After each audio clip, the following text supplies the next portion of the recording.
ኣብ ሕሉፍ 3 ዓመታት ማለት እውን ድሕሪ ስምምዕነት ፕሪቶርያ ቅድሚኡ ካብ ዝነበረ ዝኸፍአ ሓደጋ ምብታን ዝገጠሞ ህዝቢ ትግራይ ዳግም ተወዲቡ ሓድነቱ ኣስጢሙ ሃልዋትን ድሕንነቱን ኣረጋጊጹ ግዝኣታዊ ሓድነትን ዝተመዛበለ ህዝቡን መሊሱ ዓባይ ትግራይ ናይ ምምስራት ወሳኒ ምዕራፍ هايلو ناس جمر يركم زي ترف عوت دما أبي وصاني نايقال سمع رف نركم سلام كميت صنحو زي خبركم من فتوات انتقاتلتي مدب سابوين تامس عبنا له ما انت مدلاونا أبي وصان مدرخ زركبه قال سهزب تكراي بينا من قد عوتم انتاي تصريحهم انتاي خي ترفونا سألتناخ انت عيو دخمتهم انت ايخا بولس قونهم زبل بعمكات النجم جملو سفح زبالة نتانا كم تستلمرنا بخم كنبلينا كاباخم نصبهم بهراوي الربحة حزب تجرين من الرجاس أب زجبرو تجادلهم أب جنبار ميديا عود زخون لوت إن ممصم لايك كومنت شير سبسكرايب وتجورو ترحيهم ببزر لكمو سنة صنحي تكبرنا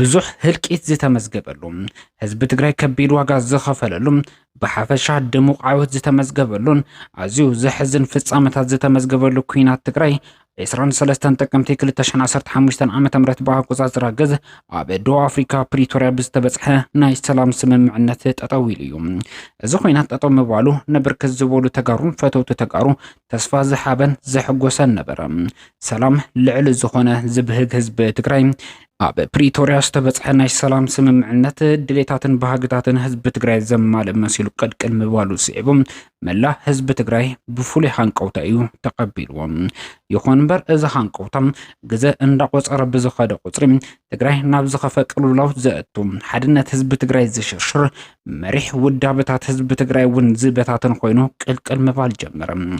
بجنزب زيت عصبو وحدات تجارو أمرارهم مريح ودب حد كفرس سراوي تجري بترطارك حصر حزب تجري دما بأوراجا كبتاتن سفح سرح كسرحو جمرو إذا كيدا أب تاريخ حزب تجري ترأي زي فلت حدقنيا من قصقاس نبرم زتوسانو أكالات ونه نزي من قصقاس حق مسيلوم كسعبون تجمرم حادنا حزب تجري نفاس كعطو جمرم بزي مسأرة سرعة بلصقنا بزي زخون التقسيم حادنا حزب تجري بتاتينم زتداخل حزبين وكيلو كدرادر اللوم كمرحو زخل مودب ويقع مريح عقم كيه اللوم سرعة بلصقنا بعوت منقدي كسرح له جمرم إذا كايدا نقلته 3 عامتات زلغم 3 عامتات هاي تجيتها وردم هذا عمد دما ليتنا الجنرال تادسو وردم نزي بسرعة بلصقنا توتينو كسرح له صنحة حدقنيا من قصقاسم انتس بفلات انتس بزي فلات بركز ولو أكلات اندا تختلوم كسرح جمرم إذا كايدا أب تاريخ تجري ترأي زي فلت من قصقاس كولد قادم والسنات زتتالو الأكلاتنا عفار سجيرم ون برتاو قالسي أنصار تجري نمجمر حرام مريت زبل حدش ودابك جمرو ترأيو إذا خلوم أب تحت جيتاتشو ردان ليتنا الجنرال تدس زتفترم تاريخ زير الصعوم ودك تجري كبهالي يخون بر مريح ود بحزبا ويانا حرنا تكرين نزي حدقنيا زتفحال من قصقاس نملاي وسان زتفحال قال سجمرم بقدامنت نزي أنصلالي زولو تاريخا حدقا نملاي وشتاو صريت أقداس مخان زأمنه مريح ود بحزبا ويانا حرنا تكرين مبال 14 ودواو قواي كايد بمكبر تاريخا وسانه بمحلافه وشتاو صريت هايلو زجمرم دحري وشتاو صريت حدنا حزب تجري نمصقان ناو نور نمملاس اسكعت حت وريدو مس حزبو زمخره ودب حزبا ويان حرنا تجري نتي بشم لوطي اب سلطان زسفر حيل بهراو كحدت فصيمو افغون صلاه تسلفم صلاحتاو صنت حزب تجري كقصل يسرح كم زلم نصور مرداتا حزب كمجب مكبر حدنا حزب تجري اب مصقان بسفي حسرحم لعلوت عززت سراويت مكلخال تجري ون بهراو كحدت فصيمو حزب تجري مسوعة كافيلو دمن عصمتون حانششم زي تقالسلو علامة حدش دش كبل من قصقاس جمر حيل أنا تصيرو دحر مفلاطم تنكور زي تفحالو وسانم ري 15 كل تشحن 17 عامة مرات بقى قطاطر عجز كوسان كعلم دحر ازوسانم عمريح ودف حزبا ويان حرنا تجري طرح زي خونسن عبوشتي سراوي تجري ون حدنا حزب تجري عاب منفرس تعاسيبهم زسرحو زنبرو أكلات ون ቀስ በቀስ ልሕኽ ኢሎም ምውፃእ ጀመሩ። ሰራዊት ብዝተፈላለየ መንገዲ እንዳታለሉ ናብ ዓፋር ክወፅእ ብምግባር ምእንተ ስልጣኖም ምእንተ ክብዶም ዓዶም ክክሕዱ ዘኽእሎም ሓደገኛ ምንቅስቃስ ክጅምሩ ተራእዩ። እዚ ምንቅስቃስ እዚ ንምግታም መሪሕ ውድብ ህዝባዊ ወያነ ሓርነት ትግራይ ሌተናል ጀነራል ታደሰ ወረደ ናብ ስልጣን ክመጽእ ፈቒዱ ዳግም ኣብ ትግራይ ዘሎ ብሄራዊ ሓደጋ ክፈጥር ዝኽኣለ ሓድነት ክዘርግ ዝኽኣለ ምንቅስቃስ ንምምካት ዝኽእሎ ሓደሽቲ ኣሰራርሓን ኣወዳድባን ሃኢሉ ጀመረ። ይኹን እምበር ሌተናል ጀነራል ታደሰ ወረደ እውን ኣሰር እቶም ከዳዓት ተኸቲሉ ብሄራዊ ረብሓ ህዝቢ ትግራይ ናብ ዋጋ ዕዳጋ ኣውሪዱ ህዝቢ ትግራይ ብሰላሕታ ክጸንተሉ ዝኽእል መንገዲ ክኽተል ጀመረ። ትዕግስቲ መሪሕነት ውድብ ህዝባዊ ወያነ ሓርነት ትግራይ ተጽንቀቕ ጀመረ። ብርግጽ ሌተናል ጀነራል ታደሰ ወረደ ብመሰረት ስምምዕነት ፕሪቶሪያ ዕድመ ስልጣኑ ንሓደ ዓመት ምንውሖም ምእንተ ሰላም ክብል መሪሕ ውድብ ህወሓት ነዚ ጉዳይ ብትዕግስቲ ተጸበየ። ሌተናል ጀነራል ታደሰ ወረደ ስልጣን ዘመኑ እንተበቅዕ ግን ሕዚ እውን እቲ ውልቀ መላኽ ዝኾነ ስርዓት ብልጽግና ምድኻም ህዝቢ ትግራይ ምንብርካክ ህዝቢ ትግራይ ምጥፋእ መሪሕ ውድብ ህዝባዊ ወያነ ሓርነት ትግራይ ከይተዓወተ ምትረፉ ስዒቡ ንስምምዕነት ፕሪቶሪያ ብዝተሓሰ መልክዑ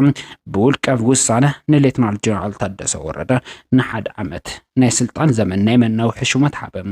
እዚ ውሳነ እዚ ግን ኣብ ታሪክ ትግራይ ጥንኩር ዝተባሃለ ውሳነ ክመሓላለፍ ግድን ኮነ። መሪሕ ውድብ ህዝባዊ ወያነ ሓርነት ትግራይ ኮነ ሰራዊት ትግራይን ህዝቢ ትግራይን ንዝሓለፉ 3 ዓመታት ምእንተ ሰላም ክብሉ ተዓጊሶም ስልጣን ኣሕሊፎም ብምሓበ ኣብ ትግራይ ዳግመ ህንጸት ከሳለጥ ዝተመዛበለን ዝተሰደደን ህዝቢ ናብ መረበቱ ተመሊሱ ግዝኣታዊ ሓድነት ትግራይ ክረጋገጽ ብዝብል ብትዕግስቲ ዝተጸበይዎ ምንቅስቃስ ታሪካዊ ሓደጋ ምዃኑ ዝተገንዘበ መሪሕ ውድብ ህዝባዊ ወያነ ሓርነት ትግራይ ማእኸላይ ኮሚቴ እቲ ውድብ ኣብታ ታሪካዊትን ጥንታዊትን ዝኾነት ከተማ ኣክሱም ታሪካዊ ዝተባሃለ ኣኼባ ብምክያድ ንውሳነ ቀዳማይ ሚኒስትር ዶክተር አብይ አሕመድ ከም ዘይቅበል ንስልጣን ሌተናል ጀነራል ታደሰ ወረደ እውን ሕጋዊ ከም ዘይኾነ ብምእማን ተወንዚፉ ጸንሐ ቤት ምክሪ ናብ ስራሕ ክምለስ ውሳነ ሕለፈ። ነዚ ውሳነ እውን ኣዘዝተ ሰራዊት ትግራይ ብሙሉእ ድምፂ ድጋፎም ኣስምዑ። ህዝቢ እውን ኣብዚ ጉዳይ ክመክርን ክወስንን እስካዕ ታሕቲ ተወሪዱ ተመኸረ። ህዝቢ ትግራይ ንዝሓለፉ 3 ዓመታት ብሰላሕታ ክጸንት ብሽም ግዝያዊ ምምሕዳር ትግራይ ንዝተገበረ ምንቅስቃስ ብምርዳም ነቲ ተወንዚፉ ጸንሐ ቤት ምክሪ ናብ ስራሕ ክምለስ ብሙሉእ ድምፂ ክድግፍ ተረኣየ። ነዚ ስዒቡ ቤት ምክሪ ናብ ስርሑ ተመለሰ። እምበኣርከስ ድሕሪ እዚ ውሳነ እዚ እዩ ስርዓት ብልጽግና ኣብ ውሽጢ ትግራይ ጥራሕ ዘይኮነስ ኣብ ውሽጢ ኢትዮጵያን ቀርኒ ኣፍሪካን ክኽተሎ ዝጸንሐ ፖሊሲ ሓደሽደሽ ክብል ዝጀመረ። ምክንያቱ ድማ ሓድነት ህዝቢ ትግራይ ምድኻምን ፖለቲካ ትግራይ ሓደሽደሽ ክብል ምጅማሩ ስዒቡ ስርዓት ብልጽግና ኣብ ቀርኒ ኣፍሪካ ጎብለል ኮይኑ ናይ ምውፃእ ዓቕሙ ዝለዓለ ምዃኑ ብምእማን ኣብ ልዕሊ ኤርትራ ዓሰብ ብዝብል ወተሃደራዊ ወፍሪ ንምጅማር ኣብ ልዕሊ ሶማልያ ብኣንፈት ሶማሊላንድ ብተመሳሳሊ ብጉዳይ በሪ ባሕሪ ጸቕጢ ክፈጥረሉ ዝኽእል ወተሃደራውን ፖለቲካውን ምንቅስቃሳት ምግባር ኣብ ክልል ኣምሓራ ፋና ኣጥፋእኹ ብምባል ኣብ ልዕሊ ህዝቢ ኣምሓራ ጥፍኣት ኣውጁ ወተሃደራዊ ወፍሪ ብዕሊ ምጅማሩ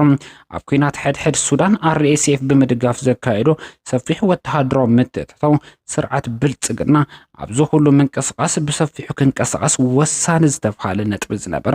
ኣብ ትግራይ ዝነበረ ፖለቲካዊ ተሓማስ ነበረ። ይኹን እምበር መሪሕ ውድብ ህዝባዊ ወያነ ሓርነት ትግራይ ኣብ ውሽጢ ትግራይ ተፈጢሩ ዝነበረ ፖለቲካዊ ተሓማስን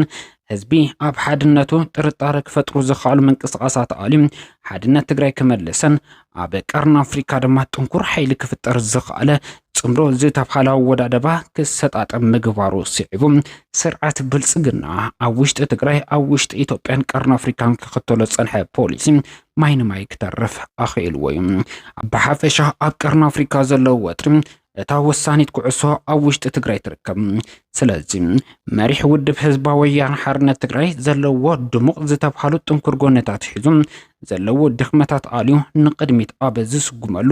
ወሳኒ ብርኪ ናብ ዘይተርፍ ዓወት ዝወስድ ቃልሲ ይርከብ። ፖለቲካዊ ጸገማት ተኣልዮም እዮም። ሓድነት ህዝቢ ትግራይ ተመሊሱ እዩ። ኣብ ውሽጢ ሰራዊት ትግራይ ተሰግሲጎም ኣብ ምፍራስ እቲ ሰራዊት ተዋፊሮም ዝነበሩ ኣካላት ካብ ትግራይ ተጸራሪጎም ወፂኦም እዮም። ብሓፈሻ ትግራይ ኣብ ወሳኒ ቁመና ትርከብ ይኹን እምበር ኣብ መድረኽ ሚድያ ኾነ ኣብ መድረኽ ዲፕሎማሲ ገለ ክፍተታት ይረአዮም ኣብዚኦም ንምእራም መንግስቲ ትግራይ ክሰርሕ ግድን እዩ ብኻሊ መንጽር ግን ኣብ ቀርኒ ኣፍሪካ ተፈጢሮ ኣብ ዝርከብ ኣሰላለፋ መሪሕ ውድብ ህዝባዊ ወያነ ሓርነት ትግራይ ኣብ ቅድሚት ተሰሊፉ ኣብ ወሳኒ ግንባር ይርከብ እዚ ድማ ትግራይ ንዘይተርፍ ዓወት ብልዑል ዓቕሚ ትግስግስ ከም ዘላ ዘርእዩ ኣብ መድረኽ ዲፕሎማስን ኣብ መድረኽ ሚድያን ዝረአዩ ዘሎ ድኽመታት ኣብ ምእራም ግን ሕዚ እውን ብዕምቀት ክስራሕ ይርከብ ጸላይ ሓድነቱ ተዳኺሙ ህዝባዊ ድጋፉ ሓደሽ ኢሉ ዲፕሎማሳዊ ምንቅስቓሳቱ ውስን ትርፍታት ዋላ እኳ እንተሃለዎ ብበዝሒ እንትረአ ግን ከቢድ ውድቀት እንዳትረአየሉ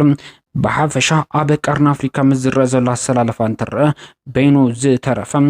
ኣብ ጫፍ ሞት ዝርከብ ሓይሊ ኮይኑ ይርከብ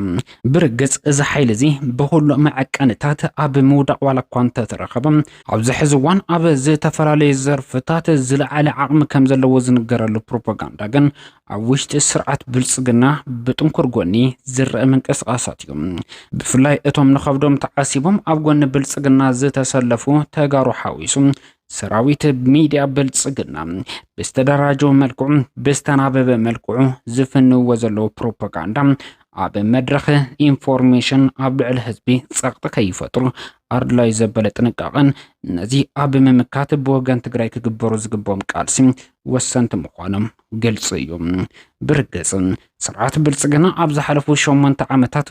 ዝዝርግሖም ዝነበሩ ናይ ሓሶት ብዕራይ ወለደ ሓበሬታ ሕዚ እውን ኣብ መድረኽ ፕሮፓጋንዳ ኣብ ተኣማንነቱ ዕንቅፋት ገጢምዎ እዩ